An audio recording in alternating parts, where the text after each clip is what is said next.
Abramos la palabra de Dios en el Evangelio según Juan, capítulo 8, versículo 34. Dice así la Escritura: Jesús les respondió: de cierto os digo, que todo aquel que practica el pecado, esclavo es del pecado. Otra versión dice: todo aquel que hace pecado, pero ese hace significa practicar como un hábito. Todo aquel que practica el pecado, esclavo es del pecado. Mas el pecado, dice Pablo en Romanos 6, versículo 14, no se enseñoreará de vosotros. Y le habla a los creyentes, a los cristianos. Es verdad que todo aquel que practica el pecado, esclavo es del pecado, pero los que estamos en Cristo podemos decir a viva voz que el pecado no se enseñoreará de nosotros, porque en nosotros vive y reina Cristo. Y debemos estar como hijos de Dios conscientes de esa verdad. Somos pecadores, pero ya no somos practicantes. En Juan capítulo 8, versículo 34, el Señor Jesucristo está dando allí por sentado que planificar y ejecutar el pecado como un estilo de vida nos convierte en esclavos del pecado. Es decir, toda persona que practique el pecado siempre hará lo que el pecado quiere, porque su voluntad está atada y cautiva y sometida al pecado.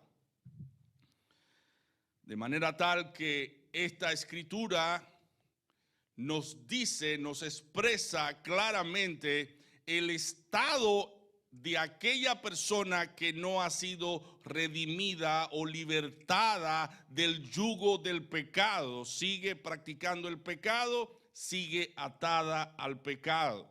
Y la audiencia a la que Cristo le está hablando aquí, en este pasaje bíblico, era una audiencia que era esclava del pecado, porque vivía guardando rencores y odios en el corazón, y odio en el corazón. Una parte de esta audiencia no solo odiaba a Jesús, sino quería destruirle. Estos hombres querían derribar a Jesús como se derriba una pared. Vivían planificando el mal contra Jesús. Buscaban todo momento, todo lugar para dañar la imagen de Cristo ante las gentes.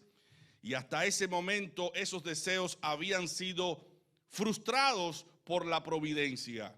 Pero estos hombres, a los cuales me refiero, escribas y fariseos, que odiaban a Jesús en el corazón, esta audiencia a la que Jesús dirige estas palabras estaba infestada por el pecado, eran esclavos del pecado. Hermanos, toda persona que se deje llevar por el pecado del corazón se convierte en una persona frustrada, porque nunca podrá saciar a plenitud los deseos y los antojos de su propio corazón.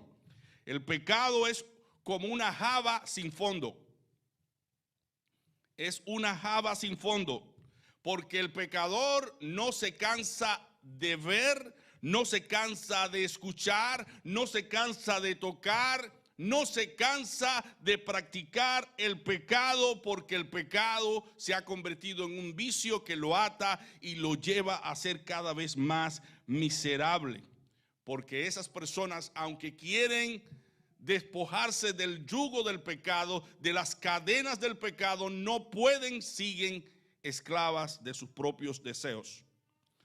Aunque el pecador está destrozado por dentro, siempre mantiene una cara de apariencia, una cara que dice, todo está bien, no pasa nada, pero por dentro están llenos de angustia, de pesar, cargados de vanidad, cargados de celo, de ira, de contienda, de concupiscencias, y todas estas cosas son un estorbo para la paz que ellos ansían y la felicidad que ellos procuran. Así vive el pecador. Anteriormente nosotros estábamos en ese estado.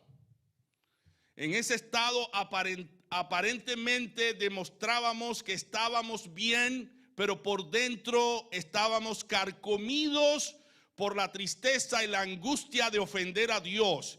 El peso de la culpa nos llevaba a lamentar y a llorar constantemente en nuestra recámara interior. En público aparentábamos que todo estaba bien, pero en nuestra cámara secreta nos reconocíamos como personas miserables. Porque hay algo muy importante que no podemos obviar en nuestra vida, y es el peso de la culpa. El peso de la culpa es algo que Dios creó en este cuerpo. Cuando hacemos lo malo, tenemos ese peso que es una carga de la culpa, ese dolor interior por haber ofendido, por haber hecho lo malo, y eso no nos deja tener paz. Así vivíamos en el mundo antes de conocer a Cristo. Éramos por nuestra condición hijos de la ira, estábamos destinados al infierno, pero un día vino Cristo a nuestras vidas y cambió el rumbo de nuestra existencia. Y ahora podemos decir, somos libres en Cristo Jesús. Pablo, hablándole a la iglesia, le dice en 1 Corintios 6, del 9 al 11, ¿no sabéis que los injustos no heredarán el reino de Dios? No erréis, ni los fornicarios, ni los idólatras, y andábamos en esos caminos, ni los idólatras, ni los fornicarios, ni los adúlteros, ni los afeminados, ni los que se echan con varones, ni los ladrones, ni los avaros, ni los borrachos, ni los maldicientes, ni los estafadores heredarán el reino de Dios. Andábamos en ese camino, algunos de nosotros. Dice Pablo en el versículo 11, y esto erais algunos, mas ya habéis sido lavados, ya habéis sido santificados, ya habéis sido justificados en el nombre del Señor Jesús y por el Espíritu de nuestro Dios. Aleluya. Esta es la experiencia de todo salvado, de modo que el que está ahora en Cristo nueva criatura es. Las cosas viejas pasaron y aquí todas son hechas nuevas. Hoy te invito, si no has sido regenerado o cambiado o libertado del dominio del pecado y control del pecado, hoy te invito a refugiarte en los brazos amorosos de nuestro amado Salvador, quien desea tu bien y no tu mal. Como una manera de guiarte a esos brazos amorosos, yo quisiera hablar de tres pilares que son las tres divisiones principales de este sermón. En primer lugar, quiero hablarte de la naturaleza del pecado. En segundo lugar, quiero hablarte de las características del pecado. Y en tercer lugar, quiero hablarte del remedio del pecado. Y así podrás entender cuán importante es para ti y para mí tener a un Salvador como Jesucristo. Creemos que antes de hablar de la cura, debemos hablar de la enfermedad. Antes de hablar de la salvación, debemos hablar de la perdición. ¿En qué estado se encuentra el pecador perdido si no se apropia de un Salvador? Dice un himno, estando perdido me encontraste, siendo pobre me escogiste, cuando nadie me miraba me llamaste, y estando muerto vida me diste. No podemos medir el amor de Dios y la misericordia de Dios si no hablamos primero del estado, la condición que se encuentra el pecador necesitado del amor y de la misericordia de Dios. Por eso, en primer lugar, vamos a hablar de la naturaleza del pecado. La Biblia reconoce como pecado el estado y la condición de nuestra alma, pues todos heredamos de nuestros primeros padres, Adán y Eva, una naturaleza pecaminosa a la que la Biblia llama pecado. O sea, que tú y yo debemos reconocer esto. Heredamos de Adán y de Eva una naturaleza pecaminosa que la Biblia llama pecado. Así que cuando hablamos de pecado, por eso hemos titulado este sermón El pecado. Cuando hablamos de el pecado, hablamos de esa naturaleza que tenemos todos. Todos tenemos esa naturaleza a la que la Biblia llama pecado. Esa naturaleza a la que llamamos pecado es la que produce todos los pecados particulares que nosotros conocemos. Aquellos pecados que todo ser humano comete.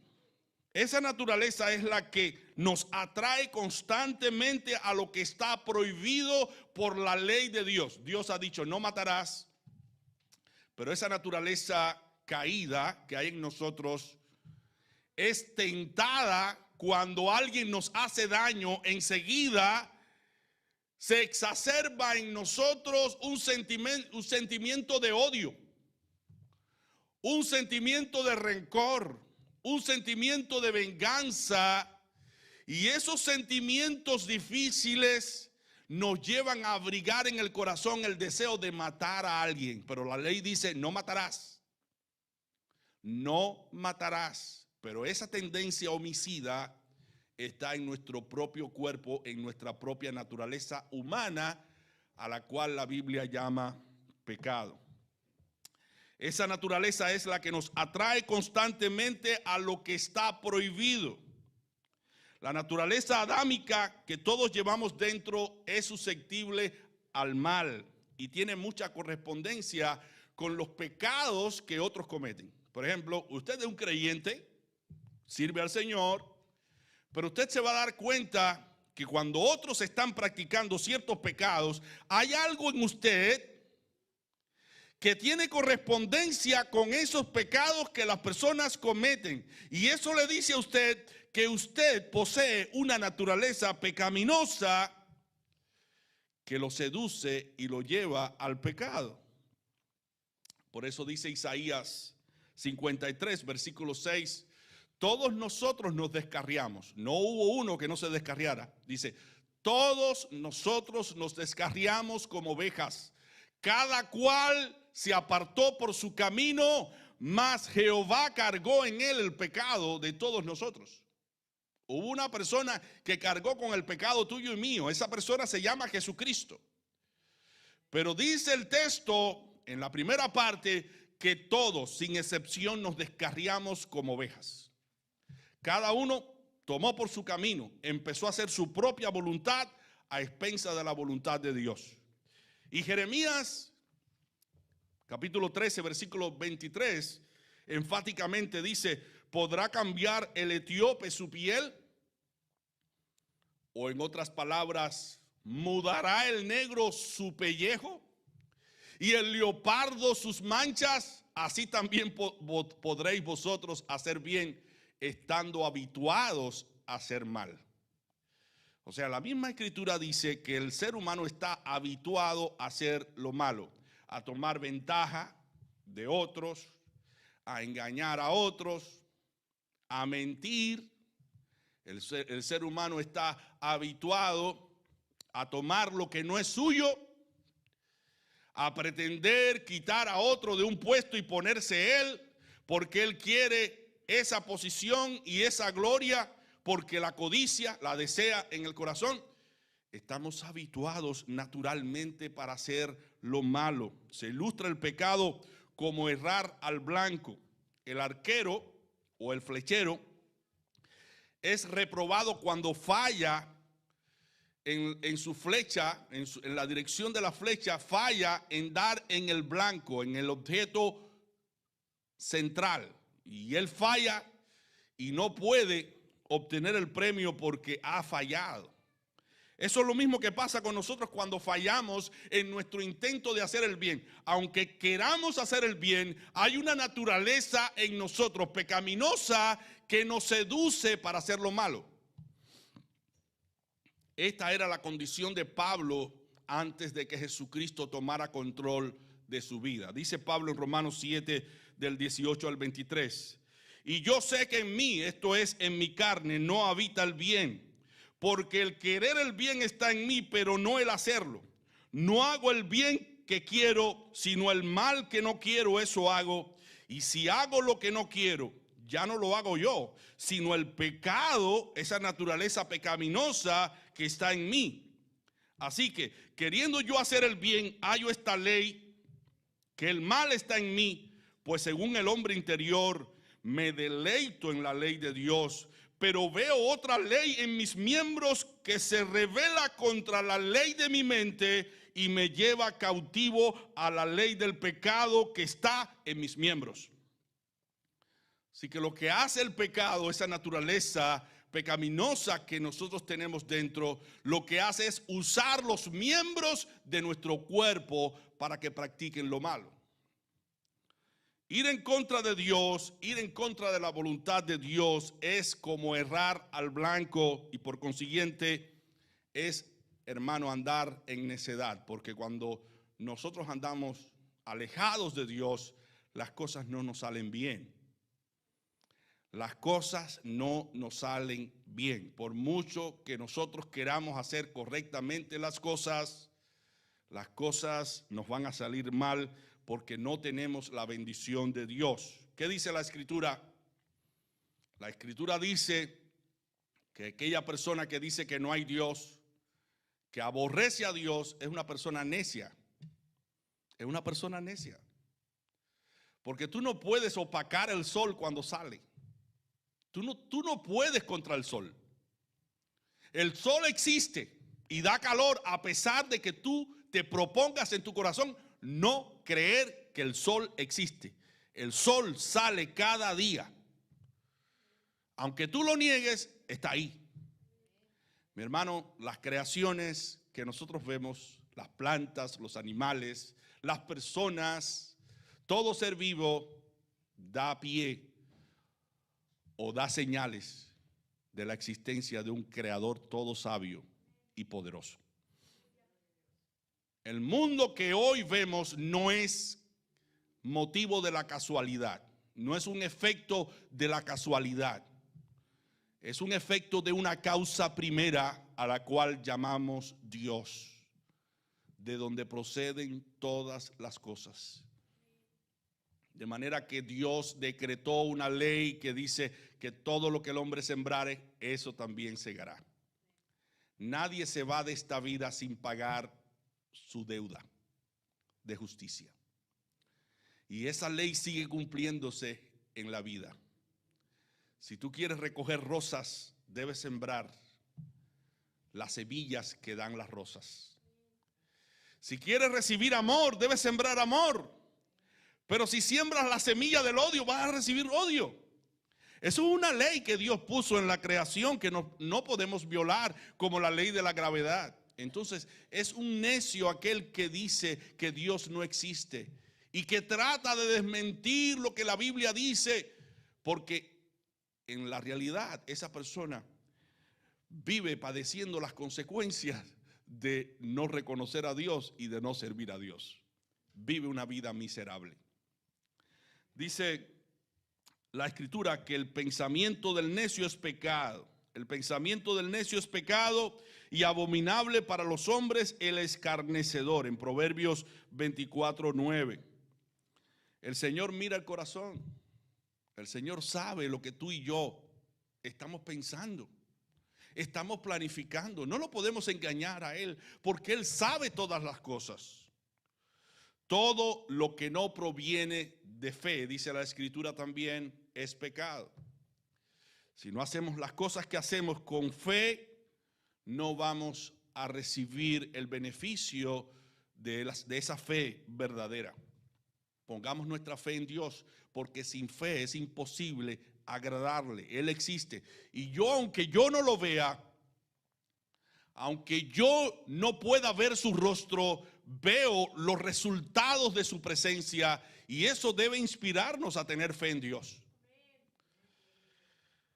La incredulidad penetra profundamente dentro de la vida del yo, que rehúsa creer en Dios para creer en las criaturas antes que el Creador, porque el incrédulo quiere ver o quiere creer solamente en lo que puede ver.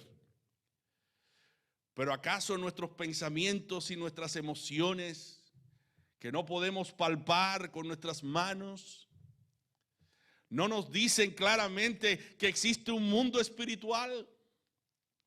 Que por el hecho de que no lo veamos, no podemos decir que no existe. Porque existen los pensamientos, existen las emociones, existe la voluntad humana. ¿Qué son estas cosas sino cosas espirituales? Y este mundo espiritual que nosotros llevamos dentro es el mundo espiritual que se relaciona con Dios. Cuando tú empiezas a leer la Biblia, cuando tú y yo empezamos a leer la Biblia, empezamos a sentir paz. Y decimos, ¿y esta paz que siento, de dónde viene? Es espiritual, viene de Dios. Aunque tú no la puedas ver, pero la sientes. Y este poder que tengo, esta fuerza de voluntad, esta energía para seguir hacia adelante a pesar de los problemas y las circunstancias, es el poder del Espíritu Santo. Es el poder de Dios, que aunque tú no lo veas, se manifiesta impulsándote hacia lo bueno. Y asimismo, el poder del mal, cuando está presente en la vida del hombre, lo impulsa hacia lo malo. Y te puedes dar cuenta cómo obra el Espíritu de Dios y el espíritu del mal. Cuando estamos bajo el Espíritu de Dios, amamos, queremos a otros, somos más solidarios, más serviciales, más compasivos, más misericordiosos. Pero cuando estamos poseídos por el espíritu del mal, somos rencorosos, orgullosos, egoístas, vanagloriosos, injuriosos, polémicos. Así que podemos darnos cuenta cuando el Espíritu de Dios está en nosotros.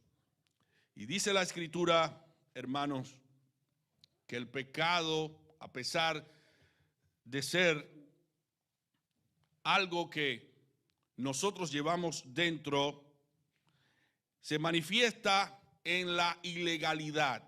Se manifiesta en la ilegalidad. El pecado es ilegalidad. Es cuando tú y yo queremos hacer lo que está prohibido. Dice la Escritura en 1 de Juan 3:4. Todo aquel que comete pecado infringe también la ley, pues el pecado es infracción de la ley. El pecado incluye la transgresión de la ley, pero abarca también el rechazo de la ley, el vivir ajeno a la voluntad de Dios. Cada torcedura de nuestra vida, cada pensamiento, cada sentimiento que no se conforma a la santa ley de Dios es pecado. Por eso toda injusticia es pecado también. Porque cuando Dios nos creó para la alabanza de su gloria. Pero tú quieres vivir para tu propia alabanza y tu propia gloria. Eso es una injusticia. Porque toda escultura alaba las manos de su creador.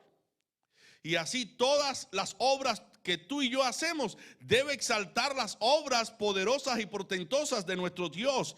Es una injusticia no reconocer a Dios, que es el creador de todas las cosas y es el que nos mantiene vivos y nos da todas las bendiciones que tenemos. No importa lo injusto o lo justo que pueda parecer el acto a nuestros ojos, Dios mira más allá del acto, lo que nos mueve a hacer lo que hacemos. O sea, la motivación. Si el acto es bueno, pero la motivación que nos llevó a cometerlo o hacerlo es mala, nuestra actitud es mala a los ojos de Dios, aunque ante los ojos de los hombres sea algo bueno. Porque el móvil, lo que nos movió a hacer aquello, no era correcto. Así que Dios se preocupa no solamente por nuestros actos, sino también por los motivos por los cuales nosotros obramos. Ya vimos la naturaleza del pecado. Esa es la naturaleza pecaminosa que todos llevamos dentro. Ahora vamos a ver las características del pecado. El pecado, en primer lugar, tiene placeres. El pecado es placentero. Tiene placeres. Si el pecado no fuera placentero a nuestra carne, nunca nos sentiríamos tentados. Estamos frente a dos tipos de placeres. El placer del pecado por un lado y el placer de Dios. Ambos son placeres. El primero termina en fracaso, en angustia, en dolor. Pero el segundo termina en paz, en gozo, en vida eterna. Un placer está en contra del otro.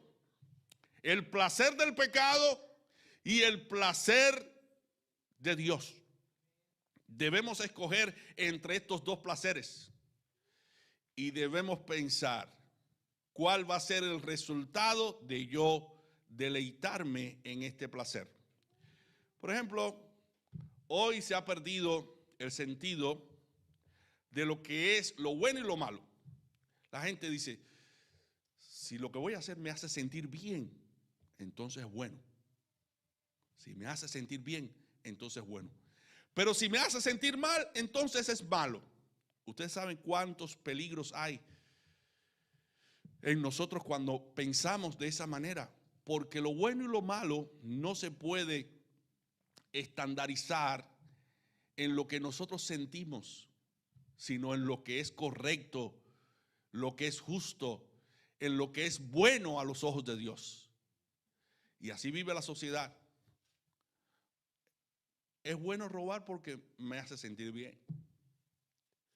Es bueno fornicar porque me hace sentir bien. Y entonces valoran las cosas en el modo en que se sienten, las cosas buenas o malas, en virtud de cómo ellos se sienten.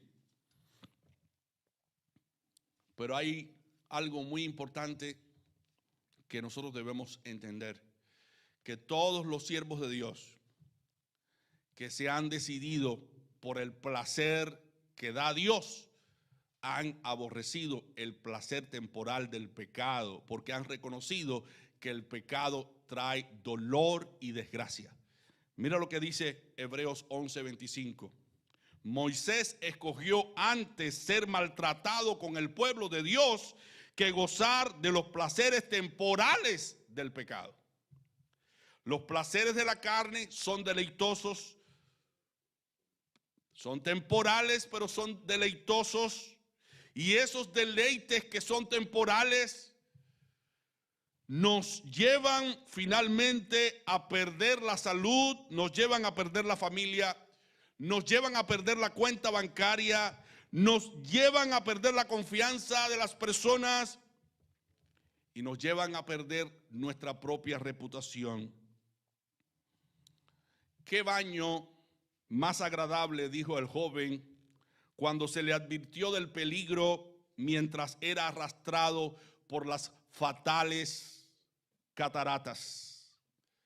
Él se sentía muy bien, muy contento, mientras la multitud le decía, te acercas a una catarata, te acercas a un precipicio, pero aquel joven se sentía feliz, se sentía bien en aquellas aguas, pero no se daba cuenta que aquellas aguas iban a parar en el abismo.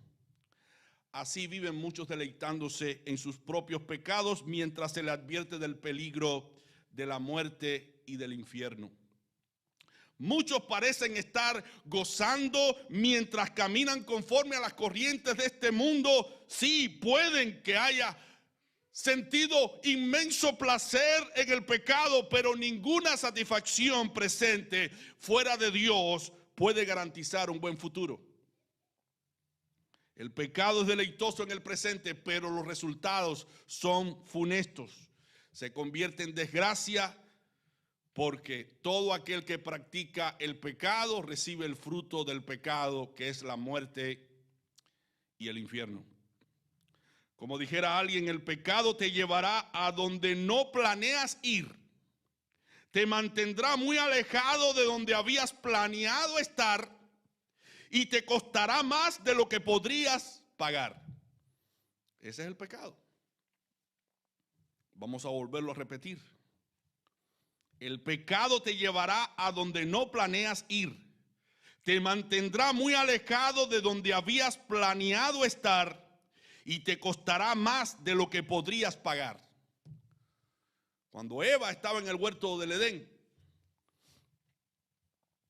dice Génesis 3:6, que ella vio el fruto prohibido. Al ver la mujer que el árbol era bueno para comer, agradable a los ojos y deseable para alcanzar la sabiduría, tomó de su fruto y comió, y dio también a su marido, el cual comió al igual que ella. Pero Eva nunca planeó estar fuera del Edén. Ella no concibió en ningún momento la posibilidad de estar fuera del Edén y fuera del alcance del árbol de la vida. Ella no vio las consecuencias que su desobediencia iba a traer. Por eso el pecado, hermanos, muchas veces nos lleva a ver cosas que no son en la realidad. Aunque el pecado fue un deleite para Eva y para Adán, les trajo dolor y muerte. Tuvieron el primer fruto del pecado, que fue que uno de sus hijos se levantó contra su hermano y lo mató. Perdieron un hijo, ya empezaron a padecer por causa del pecado. Y por otro lado, perdieron la vida espiritual y recibieron la muerte como paga. Por esa razón es que nosotros los seres humanos morimos. Pero no fuimos creados para morir. Todos fuimos creados para vida eterna, para vivir eternamente. Pero el pecado puso fin a la vida. Y ahora, para nosotros recuperar esa vida eterna, tenemos que hacerlo a través del árbol de la vida, que es Cristo Jesús. Pero por el pecado de Adán y Eva, nosotros morimos. Y este es el salario del pecado. Tiene su salario. Dice Romanos 6:23. La paga del pecado es muerte. El valor de un artículo debe ser juzgado por su precio. Y el precio del pecado, según las Escrituras, es la muerte. Lo horrible del pecado se ve por las circunstancias. Y eso es lo que Satanás esconde cuando él nos tienta para hacer lo malo. El pecado está atado a la muerte. El pecado está atado al gusano. El pecado está atado al gemido, al lloro, está atado al infierno, porque Dios dice que todo aquel que practica el pecado terminará en el infierno. Por eso la paga del pecado es muerte. Como dijera cierto comentarista, el pecado nunca podrá ser un conducto de bendición para nadie. Si comprendiéramos realmente sus consecuencias, dejaríamos de estarlo consintiendo. No es posible que nos digamos hijos de Dios y tengamos el pecado como nuestra mascota. Lo queremos, lo mimamos, jugamos con él, pasamos tiempo a su lado, nos divertimos con él, lo alimentamos diariamente. Hermanos, el pecado es pecado, y lo único que veo a la luz de las Escrituras es que si no lo echamos de nuestras vidas hoy, lamentaremos los resultados mañana. El que sabe hacer lo bueno y no lo hace, le es pecado. Sigue diciendo el comentarista, el arte de Satanás consiste en mostrar el pecado como una buena noticia, haciendo creer al hombre que lo bueno y lo malo es determinado por su propia mente para adaptarse a las condiciones que mejor le convienen. Es así como cada persona determina su propia realidad y su propia verdad. Su beneficio está centrado en el placer instantáneo. El pecado nos ofrece felicidad al momento. Sin embargo, a la larga lloraremos las consecuencias de aquellos beneficios. No nos engañemos. Dios pagará a cada uno según sus obras. La verdad de Dios es objetiva y no relativa. Es una verdad axiomática, únicamente la misma que está determinada por Dios y es única y suficiente, y esa verdad categórica representa o reprueba todo pecado. Dios es justo y santo. Esta es una muy mala noticia para el pecador. Sí, es verdad, Dios es amor, Dios es misericordia, pero Dios es también justo. Y Él tiene que darle a cada cual lo que cada cual merece. Y tenemos necesidad de nosotros estar conscientes de lo que es Dios. Sí, Dios tiene misericordia de nosotros. Dios nos perdona, pero también es justo, no olvidemos. Por eso el pecado es engañoso. Nos hace creer que Dios siempre me va a perdonar. Dios siempre va a estar conmigo. Dios es incapaz de castigarme. No, Dios es justo.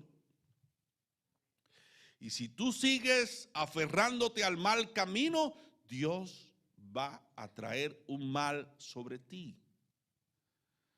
¿Qué le dijo Jesús a una persona que sanó? Mira, no peques más, para que no te vuelva algo peor. Porque Dios es justo. Dios no puede ser burlado. Por eso es que la iglesia y nosotros los pastores constantemente estamos exhortando a la congregación y a la hermandad que se cuide, que proteja su vida espiritual, porque el pecado es engañoso, nos puede engañar. Dice Hebreos 3:13, antes bien exhortaos los unos a los otros cada día, entre tanto que se dice hoy, para que ninguno de vosotros se endurezca por el engaño del pecado. El pecado es engañoso, nos hace creer cosas que no son. El pecado nos vende lo que no tiene. Una vez que lo compramos y entregamos nuestro cuerpo al pecado, el pecado nos engaña, se burla de nosotros y nos traiciona. Nos traiciona. ¿Cuántas veces las personas que están atadas al pecado dicen, yo no lo voy a hacer más? Y se proponen con todo el corazón de no pecar o no practicar ciertos pecados, pero como no han entregado sus vidas a Cristo, vuelven y cometen el pecado que dijeron que no iban a cometer, porque son esclavos del pecado. El pecado traiciona, el pecado es engañoso.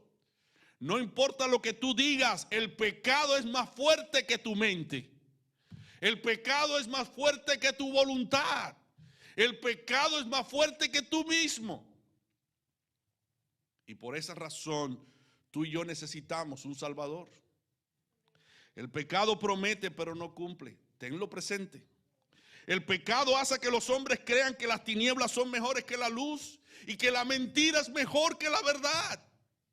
Los hombres hoy en día prefieren creer en la mentira que en la verdad. Así vive el mundo. Porque la idea del pecado es arrastrarnos hacia la muerte y al infierno. Cuando tú y yo nos damos cuenta de esta realidad, decimos, no vale la pena cambiar algo permanente por algo temporal. No vale la pena cambiar el cielo por el infierno. No vale la pena tener algún tipo de placer cuando puede darse el caso que yo tenga alguna enfermedad por causa de ese pecado. No vale la pena pecar, no vale la pena practicar el pecado como un hábito. Debemos huir del pecado, debemos negarnos al pecado y entregarnos a los pies del Señor.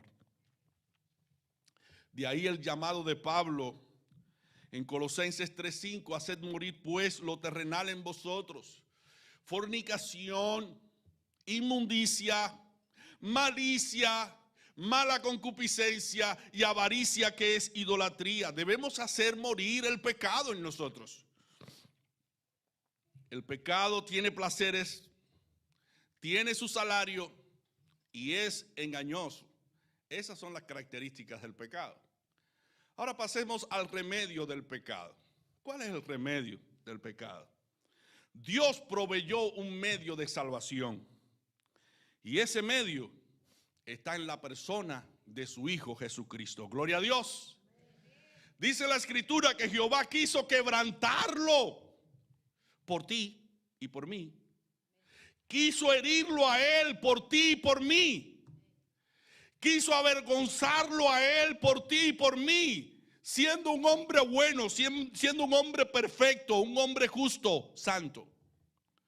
Isaías 53:10 dice: Jehová cargó sobre él la iniquidad, la maldad de todos nosotros. Él cargó con el pecado tuyo y mío en la cruz del Calvario. Isaías 53, versículo 6. Quien llevó él mismo nuestros pecados en su cuerpo sobre un madero. También lo dice Primera de Pedro 2:24. Él fue allí a la cruz llevando tus penas y las mías.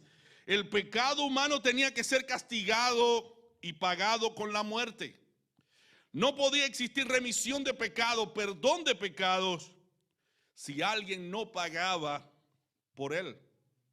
Y Dios escogió a su Hijo Jesucristo para que pagara por ti y por mí. Ahora, ¿cuál fue el medio de esa remisión? Fue su sangre derramada en la cruz. La sangre de Jesucristo, su Hijo, dice la Escritura, nos limpia de todo pecado. En la sangre está la vida. Y Cristo dio su vida por ti y por mí. Derramó su sangre para salvarte, para limpiarte, para purificarte, para redimirte, para llevarte con Él. Y eso es un acto de la misericordia y el amor de Dios. Porque dice la Escritura: porque de tal manera amó Dios al mundo, que ha dado a su Hijo unigénito, para que todo aquel que en él cree no se pierda, mas tenga vida eterna. Dios ha dado su vida por ti. Ahora bien, de nada nos vale conocer la medicina y no tomarla. De nada nos vale conocer cuál es el remedio para nuestro mal y no aplicarlo a nosotros. Muchos conocen que Jesucristo es el Salvador del mundo, que Él existió, que Él predicó el evangelio de salvación. Muchos conocen de eso, pero no hacen nada por creer en Él y seguir sus enseñanzas.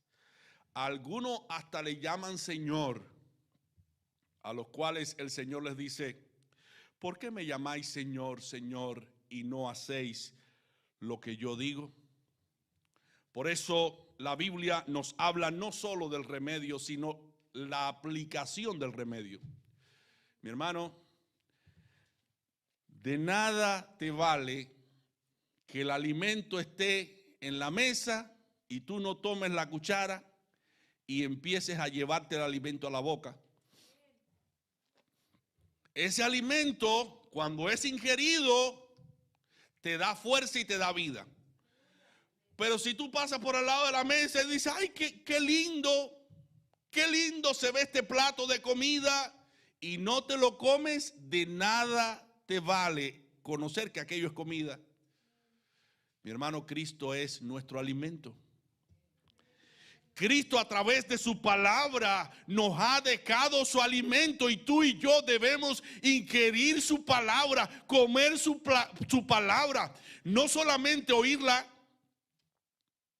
sino hacerla, cumplirla en nuestra vida. De nada te vale que te conozca desde Génesis hasta Apocalipsis lo que la Biblia dice. Lo más importante es qué de la Biblia tú guardas, qué de la Biblia tú practicas en tu vida. Así que conoces el remedio, pero el remedio hay que aplicarlo. Cristo es el remedio. El remedio está a la mano a todos, dice Juan el Bautista: es aquí el Cordero de Dios que quita el pecado del mundo. Es aquí está. Isaías 45, versículo 22 dice: mirad a mí y sed salvos todos los términos de la tierra. Y mi hermano, nosotros sabemos que nadie puede mirar a Dios y seguir viviendo. Pero Dios se ha hecho visible en Cristo Jesús para que al mirar a Jesús tú estés mirando al mismo Dios, salvando tu alma y tu vida. Porque Dios se hizo carne en la persona de Jesús. Hay un único modo de mirar a Dios, a través de su Hijo Jesucristo. Él es la imagen del Dios invisible. Es como si Dios estuviera diciéndonos en Cristo: el Dios encarnado es mi Hijo. Y mi Hijo les dice a ustedes: mirad a mí, el crucificado. Mirad a mí ofreciendo perdón desde la cruz. Mirad a mí siendo escupido, abofeteado y herido y con largas espinas en mi cabeza. Mirad a mí siendo perforado por inmensos clavos en mis manos y mis pies. Mirad a mí siendo desnudado y mofado ante las gentes. Mirad a mí dando la vida por el blasfemo, por el injuriador, por el ladrón, por el maldiciente, por el adúltero, por el homosexual, por el calumniador, por el injusto y el homicida. Mirad a mí, porque Él no murió por los buenos, sino por los malos. Él no murió por los justos, sino por los pecadores llamados al arrepentimiento. Porque Él no solo murió, hermanos, por gente que la sociedad llama buenos. Murió por esas personas que las gentes llaman criminales. Por ellos murió Cristo.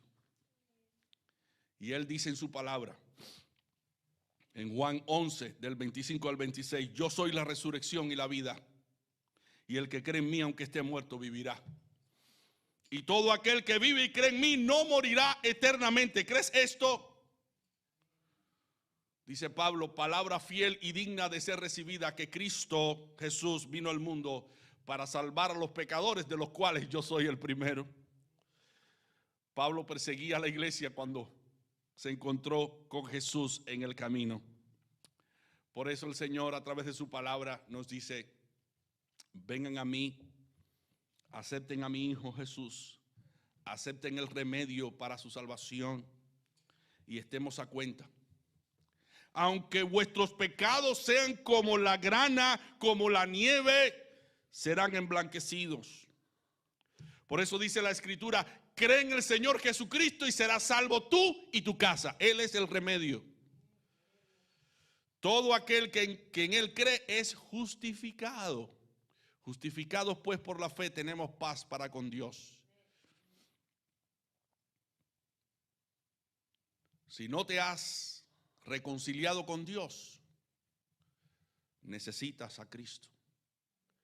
Él es la paz que tú necesitas para entrar en comunión con Dios. Vale la pena, mi hermano, abandonar el pecado si la promesa de Dios es libertad, paz y vida eterna. Vale la pena someternos bajo el señorío de Cristo, porque Él vendrá por segunda vez y como juez a juzgar a vivos y muertos, y todo ojo le verá, dice la Escritura. No importa que ahora trates de ocultar esta realidad, en aquel día nadie podrá salvarte a menos que te hayas ahora entregado a los pies de Jesucristo, porque solamente los que se entregan a Él tendrán vida eterna. La exhortación es: ven, escapa del mundo, escapa del pecado y tendrás vida eterna en Cristo Jesús. Si estás en el camino y todavía estás indeciso, no hagas caso de las sirenas que cantan para tentarte y para que practiques el pecado que Dios aborrece. Mira a Cristo en la cruz dando su vida por ti para perdonarte de todos tus pecados. Pon tu mano en el arado y no mires atrás, porque el que mira hacia atrás no es apto para el reino de Dios. ¿Qué dice el autor de los Hebreos? En Hebreos 10:39, nosotros no somos de los que retroceden para perdición, sino de los que tienen fe para preservación del alma. Entonces, mi hermano, prosigue la meta, prosigue la carrera cristiana, pelea la buena batalla de la fe. No te rindas, porque estás en el camino de la gloria y en el camino que te ofrece y promete vida eterna en Cristo Jesús. Por eso Pablo le decía a Timoteo: pelea la buena batalla de la fe, echa mano de la vida eterna, a la cual asimismo fuiste llamado, habiendo hecho la buena profesión delante de muchos testigos. Y también le dice a Timoteo, y te dice a ti, no te acobardes, no te rindas, aunque sientas que el pecado te arrastra, aunque sientas que el pecado es más fuerte que tú. Hay uno que es más fuerte que el pecado y se llama Jesucristo. Ven a Jesucristo. Dice 1 Corintios 9 del 24 al 27, ¿no sabéis que los que corren en el estadio, todos a la verdad corren, pero solo uno se lleva el premio? Corred de tal manera que lo obtengáis. Mi hermano, ¿cómo tú estás corriendo la carrera cristiana? Sigue diciendo, todo aquel que lucha, de todo se abstiene a la verdad para recibir una corona corruptible, pero nosotros una corona que es incorruptible. Entonces pon en perspectiva tus esfuerzos presentes con la gloria que Dios te está ofreciendo, con la vida eterna que Dios te está ofreciendo. Si hay tantas personas que por tener un cuerpo bonito se esfuerzan haciendo ejercicio y absteniéndose de alimentos, ¿cómo tú por obtener la gloria y la eternidad con Dios no te vas a abstener del pecado que te destruye? Pon en perspectiva esa realidad. Sigue diciendo Pablo, así que yo de esta manera corro, no como a la aventura, de esta manera peleo, no como quien golpea el aire, sino que golpeo mi cuerpo y lo pongo en servidumbre, no sea que habiendo sido heraldo para otros, yo mismo venga a ser eliminado. Mi hermano, el Señor te dé entendimiento para entender y comprender que estás en el mejor camino. El Señor ilumine tu mente, el Señor ilumine tu corazón, para que tú no cambies la gloria eterna por algo que es temporal y efímero y que se acaba y que luego te trae enfermedades y dolores de cabeza. Ven a los pies de Cristo, ríndete a Cristo. Ven a los pies del Señor, empieza a guardar su palabra. Empieza a aplicarte el remedio de la salvación, que es Jesucristo, escudriñando cada día la palabra de Dios, porque la palabra de Dios da testimonio de Él. Si tú lo quieres conocer, no lo puedes conocer de otra manera, sino a través de su palabra bendita. Ven a los pies de Cristo. Y si en estos momentos estás luchando con tu pecado, quiero decirte que Cristo es más poderoso que cualquier tipo de pecado particular que en estos momentos está sometiendo tu voluntad. Ríndete a Cristo hoy. Ven a Cristo. Ven a Cristo. Dile, Señor, me entrego a tus pies. Y el Señor hará el resto. Porque el pecado destruye el cuerpo y el alma. Ven a Cristo hoy y ahora. No te tardes. Hoy es el día de salvación. Hoy es el día de comenzar de nuevo, si tienes que comenzar de nuevo. Hoy es el día de tomar nuevamente la cruz y seguir al lado de Cristo.